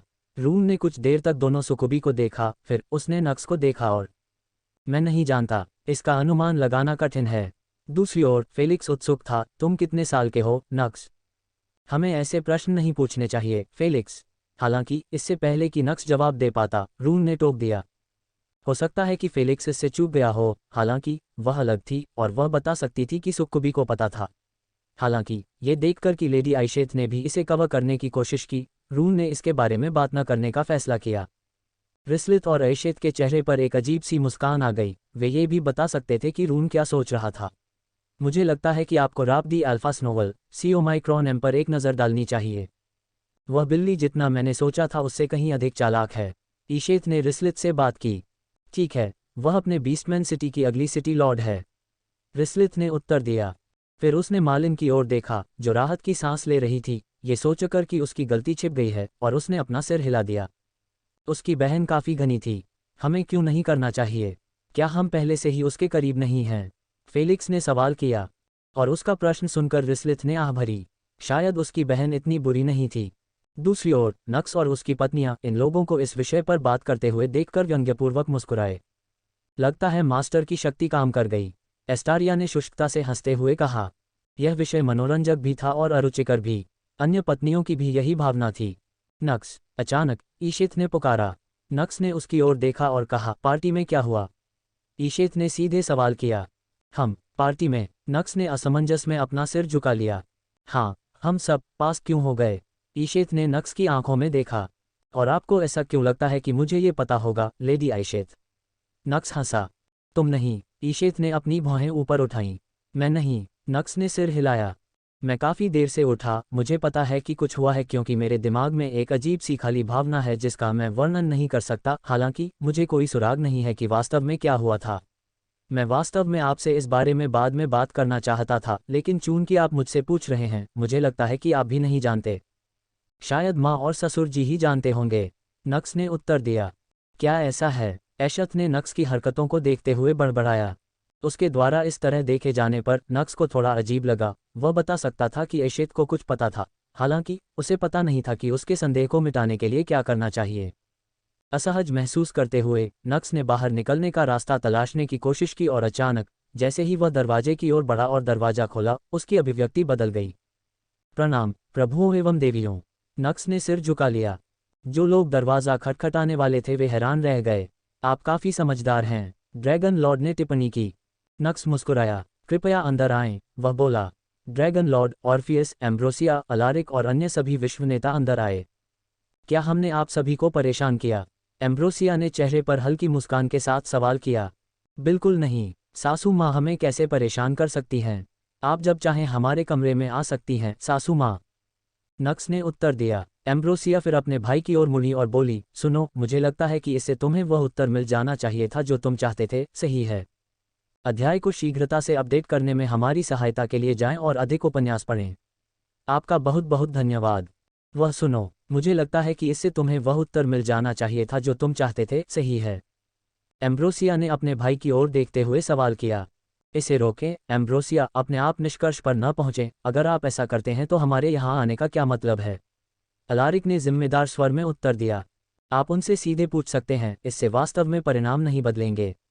एम्ब्रोसिया ने कंधे उचकाए। मैं बस यही करूंगा। अलारिक ने सिर हिलाया। फिर वह नक्स की ओर मुड़ा और, नक्स, तुम हम सब में से किसे कल अपनी शादी का जश्न मनाना चाहोगे? उन्होंने सवाल किया। नक्स भ्रमित था, लेकिन फिर, मेरा मतलब है, क्या ये पहले से ही स्पष्ट नहीं है? मैं उसकी सास हूँ जिसने उसे व्यक्तिगत रूप से प्रशिक्षित किया है। क्या मुझे उत्सव मनाने वाली नहीं बनना चाहिए? मैं इस राज्य का राजा हूँ, क्या ये बेहतर नहीं होगा कि मैं उत्सव मनाने वाला बन जाऊँ? ये कहने की जरूरत नहीं है कि मैं दुल्हन का पसंदीदा चाचा भी हूँ। क्या पसंदीदा? तुम उसके इकलौते चाचा हो और मैं उसकी माँ। ईमानदारी से, आप दोनों पिशाच हैं। यदि आप उत्सव मनाने वाले बनना चाहते थे तो हम सभी को आमंत्रित करने का क्या मतलब था? क्या ये बेहतर नहीं होगा कि गैर पिशाच उत्सवकर्ता बन जाए? इससे एक सकारात्मक संदेश भी फैलेगा पूरे यर्निएल में। जैसा कि भाई और बहन एक दूसरे से लड़ते थे, आकाटुरस ने सुझाव दिया। ये सही है, और चूंकि दूल्हा और अधिकांश दुल्हनें इंसान हैं, मुझे लगता है कि मुझे जश्न मनाने वाला होना चाहिए। सेलेस्टिया साम्राज्य के सम्राट ने सुझाव दिया। मुझे विश्वास है कि ऐसा होगा। अन्य नेताओं ने भी इसमें शामिल होने की कोशिश की, लेकिन फिर, ठीक है, ये काफ़ी है, अलारिक बोला। फिर उसने नक्स की ओर देखा। दूल्हे और दुल्हन को निर्णय लेने दीजिए। हाँ, उन्हें निर्णय लेने दीजिए। एम्ब्रोसिया ने भी सिर हिलाया। उसकी निगाहें मेलिया और नक्स पर टिकी थीं। उसके सामने नक्स जल्द ही झुक गया। अगर सास सेलिब्रिटी बन जाए तो मैं आभारी रहूंगी। वह संभवतः अपनी आकर्षक सास के विरुद्ध कैसे जा सकता है? पिशाच राजा और अन्य विश्व नेताओं के लिए, ईमानदारी से कहूं तो, वायरियाना से मिलने और इन सभी विश्व नेताओं को अपनी उंगलियां चटकाते हुए जमीन पर लेटे हुए देखने के बाद, नक्स का उनके प्रति सम्मान था। वैसे भी नक्स के झुकने से उसकी पत्नियां, जो ईमानदारी से उसके पक्ष में कम परवाह नहीं कर सकती थी, अमाया वास्तव में चाहती थी कि रियोना ऐसा करे। हालांकि सच में ऐशेत की तरह रियोना के पास ऐसा करने के लिए आवश्यक स्थिति नहीं थी। भले ही वह दुल्हन की मां थी, फिर भी वह दिव्य स्टेज कल्टीवेटर से ऊपर नहीं थी। मेलिया, जिसे अपनी मां और चाचा के बीच चयन करना था, ने राहत की सांस ली जब उसकी सभी बहनों ने पहले ही विकल्प चुन लिया था। वह बस अपनी बहनों के साथ घुल मिल गई और एम्ब्रोसिया को भी चुना। राब D alpha S no we epsilon L C omicron M, जैसा कि मुझे अपने छात्र से उम्मीद थी। एम्ब्रोसिया के चेहरे पर मुस्कान आ गई। फिर उसने अपने भाई की ओर देखा और, मैंने तुमसे कहा था ना, तुम सिर्फ अपना और हमारा समय बर्बाद कर रहे थे। उद्धरण चिन्ह डॉट डॉट डॉट उद्धरण चिन्ह। अलारिक ने कुछ नहीं कहा। एम्ब्रोसिया उसे और अधिक चिढ़ाना चाहती थी, हालांकि चूंकि वे अभी भी सबके सामने थे, इसलिए उसने खुद को रोकने का फैसला किया। वैसे भी नक्स, मुझसे पूछने के लिए धन्यवाद। मैं खुशी से कल उत्सवकर्ता बन जाऊंगा। अब हम छुट्टी लेंगे। कल तुम्हारा बड़ा दिन है, इसलिए थोड़ा आराम करो। ये शब्द कहते हुए एम्ब्रोसिया पलट गए। मुझे लगता है कि आपको राब दी अल्फा स्नोवल सी ओमाइक्रॉन एम पर एक नज़र डालनी चाहिए। एक एक करके सभी नेता चले गए, केवल कार्ल नाइटशेड, छाया दानव राज्य का स्वामी बचा था। वह कम बोलने वाले व्यक्ति थे, हालांकि उनकी ताकत यह नहीं थी कि कोई उन्हें तुच्छ समझ सके। कार्ल ने लेन पर नज़र डाली और बिना इधर उधर घूमे, लेन लिएंडर, आप में क्षमता है, शैडो स्टेट आएं और ट्रायल लें। मेरा मानना है कि परिणाम संतोषजनक से अधिक होगा। उन्होंने बात की, उनकी आवाज़ नीरस लग रही थी, हालांकि उनमें एक अजीब शक्ति का एहसास था।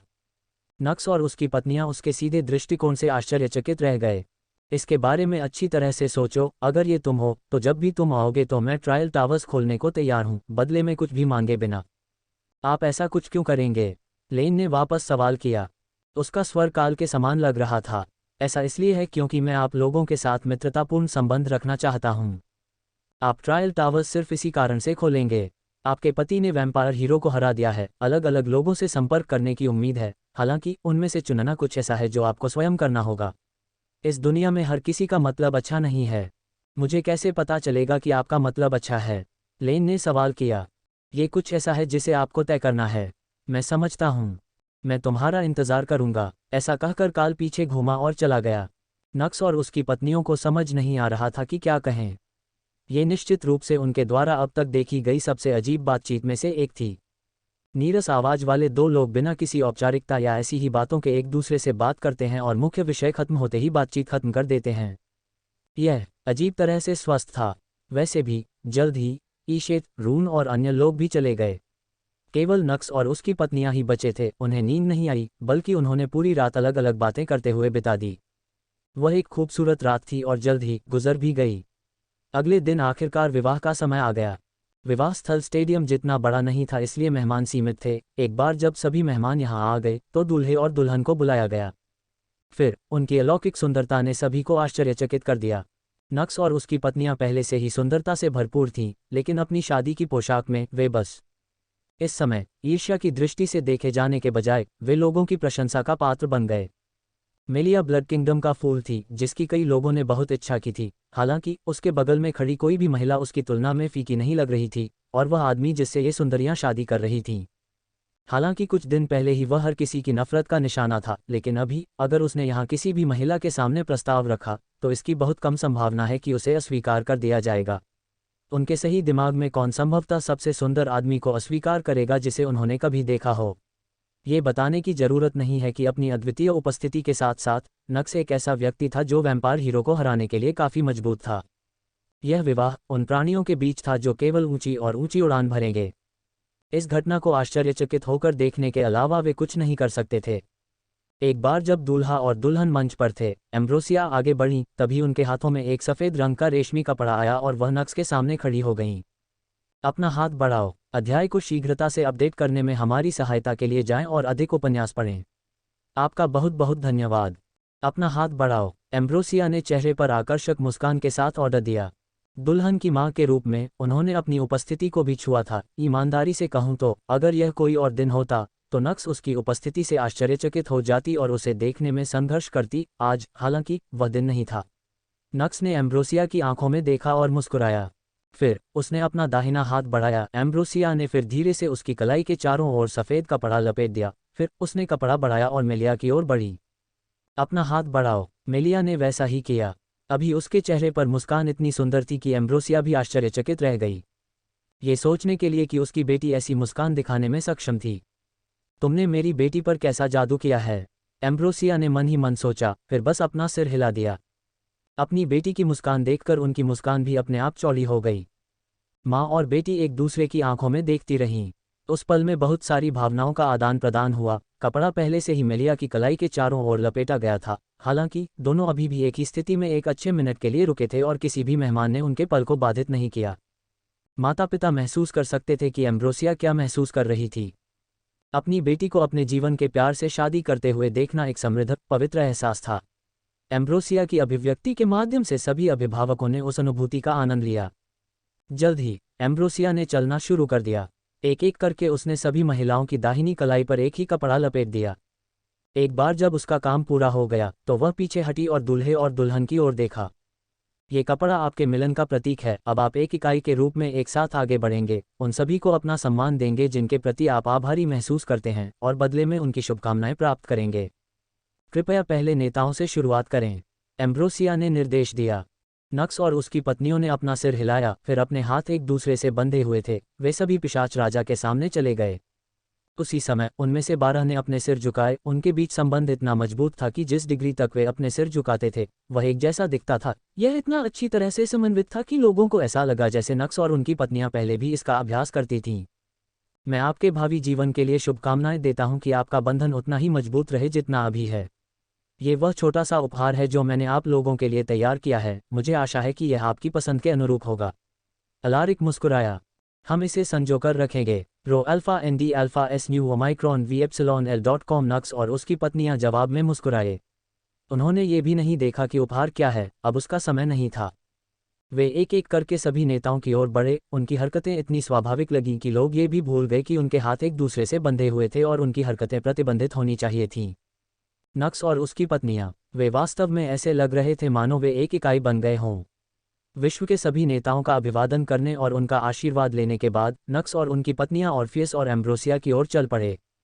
ऑर्फियस ने टिप्पणी की, मैं अपनी बेटी को आपके हाथों में छोड़ दूंगा, दामाद जी। पहली बार नक्स को अपने दामाद के रूप में संदर्भित किया गया। नक्स और मेलिया के चेहरे पर मुस्कान आ गई। मैं उसे सबसे खुश महिला बनाने के लिए अपनी शक्ति में सब कुछ करने की कसम खाता हूँ। नक्स ने अपने चेहरे पर दृढ़ भाव के साथ उत्तर दिया, मुझे नहीं लगता कि आपको इसके लिए कुछ भी करने की ज़रूरत है। ऑर्फियस ने अपनी मुस्कुराती हुई बेटी की ओर देखकर हंसा। मेलिया थोड़ा शर्मा गई। उन्हें ऐसे देख दर्शक दीर्घा में बैठे लोग मुस्कुराए बिना नहीं रह सके। ईमानदारी से कहूँ तो कुछ लोगों ने ये सोचकर नक्स को कोसा भी कि यह हरामी उनकी मेलिया को कैसे अपने पास रखेगा। हालांकि चूंकि वह रुचिकर था, इसलिए इसका आगे उल्लेख न करना ही बेहतर है। वैसे भी नक्स और उसकी पत्नियां फिर लाजर और उसकी 3 पत्नियों के सामने आए। अपनी बहन को शादी की पोशाक में देखकर लाजर की आंखें पहले से ही नम थीं। मेलिया, तुम शादी कर रही हो? वह बोला, उसकी आवाज़ टूट रही थी। मुझे आपके आशीर्वाद की ज़रूरत है, भाई, मेलिया ने अपने चेहरे पर एक प्यारी सी मुस्कान के साथ कहा, और उस मुस्कान को देखकर लाजर के आंसू उसके गालों पर आ गए।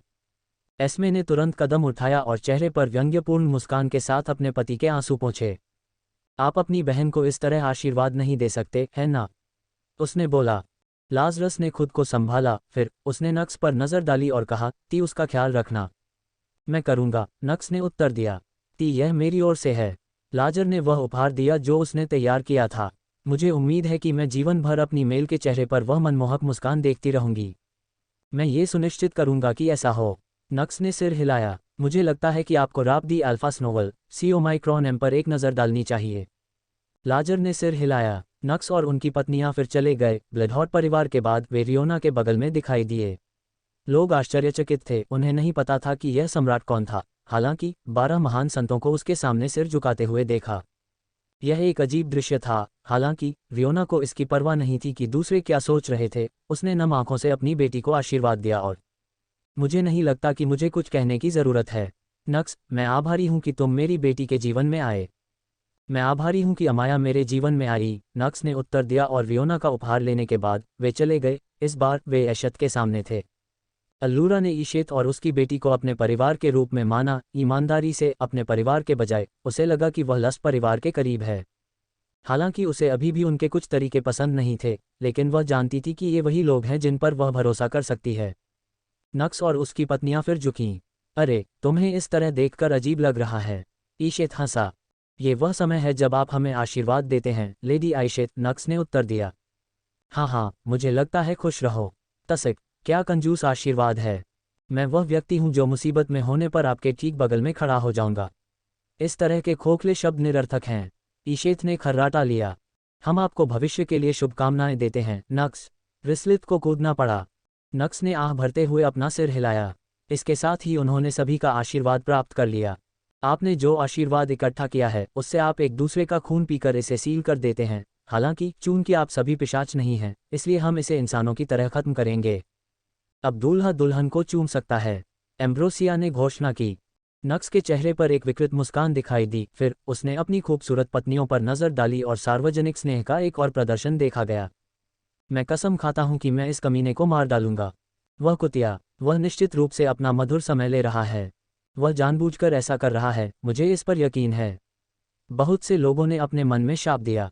वैसे भी एक बार यह चुंबन के साथ सील हो गया था। दूल्हा और दुल्हन, और अब आधिकारिक तौर पर शादी हो गई है। अब लोग कृपया तैयार पेय और व्यंजनों के साथ दिन का आनंद लें। एम्ब्रोसिया ने शराब का गिलास उठाते हुए घोषणा की। जश्न शुरू हो गया। पूरे समय नक्स और उसकी पत्नियों को अपने मिलन का प्रतीक कपड़ा हटाने की अनुमति नहीं थी। बेशक इससे उन्हें कोई फर्क नहीं पड़ता था, वे वैसे भी पूरे दिन एक दूसरे के करीब रहने की योजना बना रहे थे। नक्स और उनकी पत्नियों ने साथ में कुछ पेय का भी आनंद लिया। उन्होंने अपने पास आए लोगों का अभिनंदन किया। समय बीतता गया, रात हो गई और चीज़ों को समेटने का समय आ गया। मेहमान लौट गए। नक्स और उसकी पत्नियां उस कमरे में लौट आए जो उन्हें आवंटित किया गया था। दूल्हे और दुल्हन को वे चीजें करने के लिए गोपनीयता दी गई जो वे चाहते थे। दरअसल नक्स कोई विकृत योजना नहीं बना रहा था, वह बस इस बार अपनी सभी पत्नियों को एक कपड़े से बांधकर उनके साथ अधिक समय बिताना चाहता था। नक्स और उसकी पत्नियों के पास बात करने के लिए बहुत कुछ था, लेकिन नक्स। अचानक घबराई हुई ईशेत उनके कमरे में पहुंची और चिल्लाने लगी। अपना पोर्टल खोलें, मुझे तत्काल वासना राज्य में लौटने की आवश्यकता है। हाँ, क्या हुआ? नक्स हकलाया, आश्चर्यचकित और भ्रमित हुआ कि ये हट यहाँ क्यों था। वासना राज्य पर हमला किया गया था। अध्याय को शीघ्रता से अपडेट करने में हमारी सहायता के लिए जाएं और अधिक उपन्यास पढ़ें। आपका बहुत बहुत धन्यवाद।